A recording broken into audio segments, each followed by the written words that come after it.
মধ্যবিত্ত পরিবারের ডিম পরোটা প্লাস 14 রকমের মাছ প্লাস ক্যাপসিকাম রেসিপি, তাহলে সাথেই থাকেন। নমস্কার, গুড মর্নিং সবাইকে। ইলার ব্লগে স্বাগতম। কেমন আছেন সবাই? আশা করি ভগবানের কৃপায় ভালোই আছেন। আমিও তো অনেক ভালো আছি। ইলার ব্লগে আরেকটি নতুন ব্লগ ভিডিও নিয়ে চলে আসলাম আপনাদের জন্য।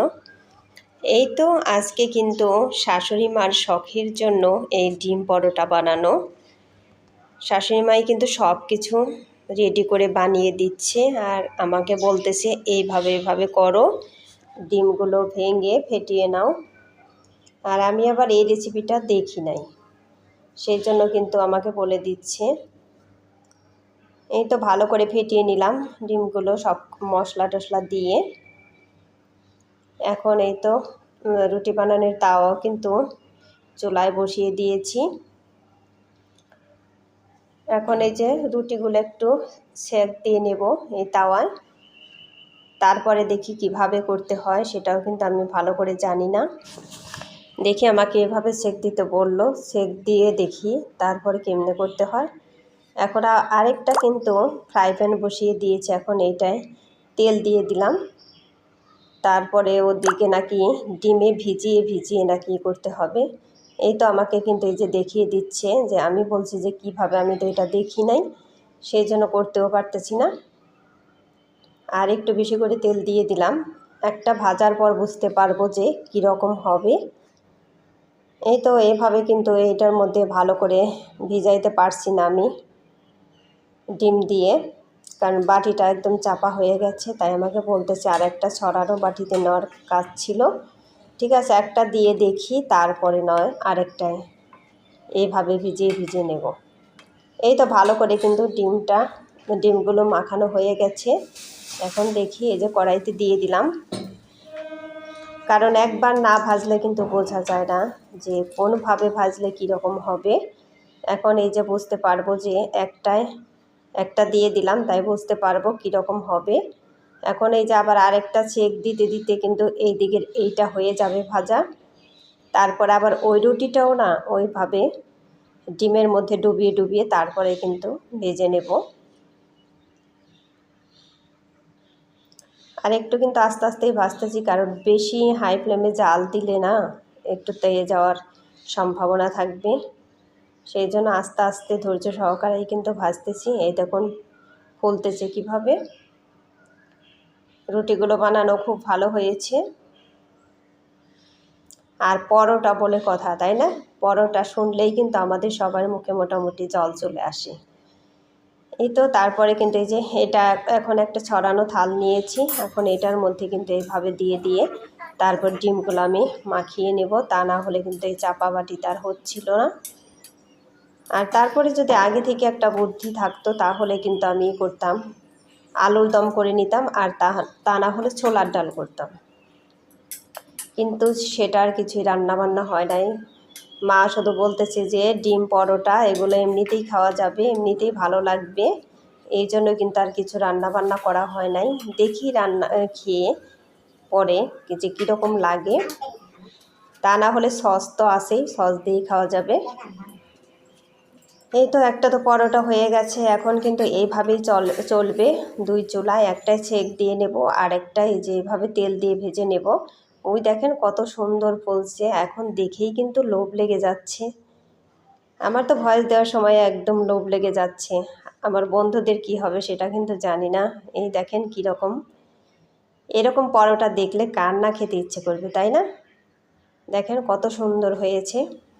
এই তো এক করে কিন্তু ভাজা প্রায় শেষের দিকেই। এখন এই যে মেয়েকে খেতে দেব। আর বাচ্চারা তো এইগুলো এমনিতেই খেতে চায়, তাই না? তেলে ভাজা জিনিস, তারপরে ডিম আছে সাথে, এগুলো তো এমনিতেই ভালো লাগে। খুবই ভালো হয়েছিল এই পরোটাগুলো, একদমই মজাদার। এই তো দেখেন এই যে আমার এটাও কিন্তু হয়েই গেছে প্রায়। মধ্যবিত্ত পরিবারের জন্য কিন্তু পারফেক্ট একটা রেসিপি।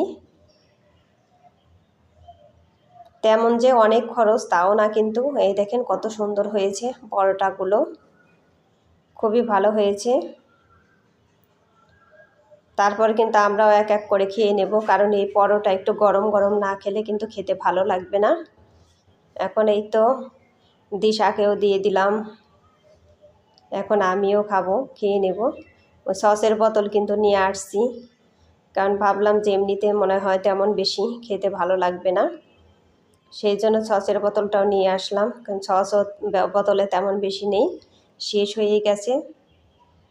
বোতল দেখলাম একদমই খালি খালি হয়ে গেছে, তাই কিন্তু বড়দিকে আনার জন্য বললাম যে এক বোতল সস নিয়ে আসেন, কারণ সব সময় লাগে সস এটা সেটা খাওয়ার জন্য। ওই যে মাও কিন্তু বসে যাবেন। এখন একবার খেয়ে দেখলাম যে একটু সস নিলে মনে হয় খুব ভালো লাগবে, কিন্তু এই বোতল থেকে বের করাই না এখন অনেকটা কষ্ট হয়ে যাবে, কারণ সসটা তো একদম ঘন, সেই জন্য বেরিতে চাচ্ছে না। দেখি তা না হলে প্যাকেট আছে অনেকগুলো, ওই প্যাকেটে থেকে নিয়ে নেব, কারণ একটু সস না হলে খেতে একদমই ভালো লাগবে না, যতই ডিম থাক যাই থাক, একটু তরি তরকারি না হলে তো এমনিতেই ভালো লাগে না।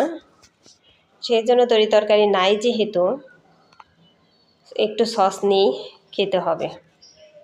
আর সস দিয়ে এতটাই মজা লাগছিল খেতে, খুবই মজা হয়েছিল এই পরোটাগুলো।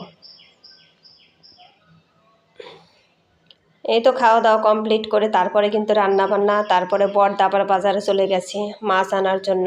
আর বড়দা বাজারে যাওয়া মানে অনেকগুলো মাছ নিয়ে আসবেন, অনেক অনেক, যা মানে লিস্টে দেওয়া হবে তার চাইতে অনেক, প্রায় ডবলের মতোই নিয়ে আসবে।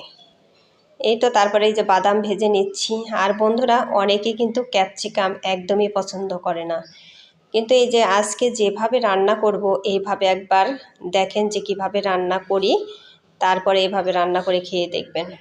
এই তো বড়দা কিন্তু মাছ নিয়ে আসছেন, অনেকগুলো মাছ নিয়ে আসছেন, আর এটার মধ্যে না অনেক বড় বড় শোল মাছ, তাই কিন্তু মা এই যে আশ্রিয়ে মেরে নিচ্ছে, তা না হলে কাটতে পারবে না, এত বড় বড় মাছ আশ্রিয়ে তারপরে কিন্তু এই ব্যাগের মধ্যে আটকে রেখে দেবে, কারণ অনেকগুলো মাছ এখানে 14 রকমের মাছ এনেছে। এখন নাম এতগুলো মনে হয় বলতে পারবো না, শোল মাছ, শিং মাছ, বাইম মাছ, তারপরে নওলা, পাবদা, তেলাপিয়া, তারপরে হচ্ছে টাটকিনি মাছ,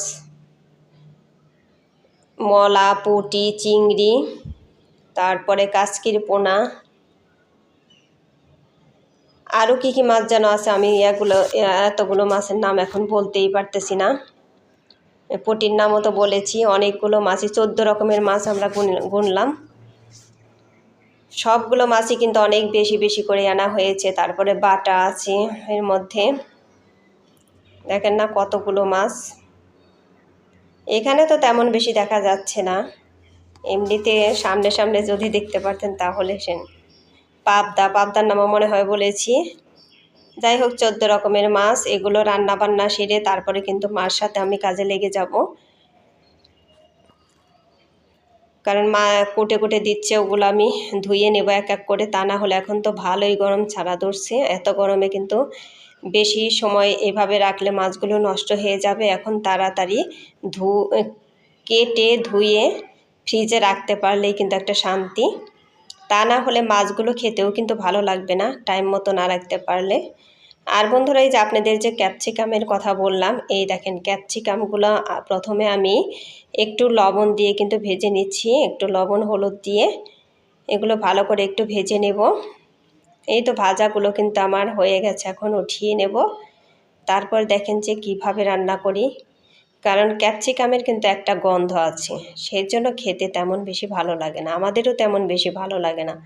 তাই ভাবলাম যে এত ক্যাপসিকাম বাসায় বড়দার অফিস থেকে আনা হয় অনেক ক্যাপসিকাম, এগুলো একবার এইভাবে খেয়ে দেখি রান্না করে যে কীরকম লাগে, তা না হলে পচে পচে সব ফেলেই দিতে হচ্ছে। আর এমনিতেই যে বাসা টাসায় দেওয়া হয়েছে, তারপরে যে কাজের খালা ওনাকে তো দেওয়াই হয়, ওনার কথা তো বাদই। এই তো তারপর সাথে কিন্তু আবার এই যে মিষ্টি কুমড়ো ভাজিও করে নিচ্ছি। মিষ্টি কুমড়ো ভাজি তো সবাই খুব পছন্দ করে, আমাদের বাসায় কিন্তু সবারই খুব প্রিয় এই মিষ্টি কুমড়ো ভাজিটা, সবাই খুবই ভালোবাসি আমরা। এই তো স্বাদের ব্যালেন্স ঠিক করার জন্য কিন্তু একটু চিনিও দিয়ে দিলাম, কারণ মিষ্টি কুমড়ো যতই টেস্টি হোক একটু চিনি না দিলে কিন্তু এর স্বাদটা ঠিক হয় না, তাই না? সেই জন্য একটু চিনিও দিয়ে দিয়েছি। এগুলো কিন্তু ভাজা হয়ে গিয়েছে। আর আমি কিন্তু তাড়াতাড়ি করার চেষ্টা করছি, ওই যে আপনাদের তো মাছ দেখাইলামই, ওগুলোর কাজে এখন লেগে যেতে হবে। এই তো তারপরে কিন্তু পেঁয়াজ, রসুন বাটা, মরিচ বাটা এগুলো আগে আমি একটু ভেজে নিচ্ছি। তারপরে যে বাদাম বেটে নিয়েছি, বাদামগুলো ভেজে নিলাম আগে, ওইগুলো বেটে নিয়েছি, এগুলো দিয়ে দিলাম। এর সাথে কিন্তু আবার নারকেলের দুধ বের করে নিয়েছি একটু, এগুলো দিয়ে দিলাম বন্ধুরা। এখন এগুলো একটু কষিয়ে তারপরে কিন্তু আমি একটু মশলা দিয়ে তারপরে যে ক্যাপসিকামগুলো এর মধ্যে দিয়ে দেব। বন্ধুরা একবার হলেও এই রেসিপিটা বানিয়ে খেয়ে দেখবেন যে কতটা টেস্টি। পরে কিন্তু আমাদের সবারই খুব ভালো লেগেছিল এই রেসিপিটা, এমনিতে আমাদেরও তেমন পছন্দ না। যাই হোক, বুদ্ধি করে এইভাবে রান্নাবান্না করলে সব কিছুই কিন্তু খুবই টেস্টি হয়। আর বন্ধুরা আজকের দিনটা না খুবই একটা ব্যস্ততম একটা দিন, একদমই ব্যস্ততম একটা দিন। ওই যে মাছ টাছ ওইগুলো কিন্তু করব তারপরে। আর পরিবারের জন্য আমরা গৃহিণীরা যারা আছি তারা কিন্তু সবার মুখে হাসি ফোটানোর জন্য নিজেদের যতই একটু কষ্ট হোক, আমরা কিন্তু কষ্টকে কষ্ট মনে না করে কাজগুলো ভালোভাবে করার চেষ্টা করি, তাই না? এই তো তারপরে শেষে কিন্তু পুঁটি মাছের চচ্চড়ি হবে। তারপরে এই যে এগুলো তো ছেলেমেয়েরা অতটা খেতে চাইবে না, পরে এই যে মাছ যেগুলো আনছে ওইগুলো রান্না করে নিব। এই তো চচ্চড়িটা হয়ে গেছে, পরে কিন্তু তেলাপিয়া মাছও রান্না করেছি।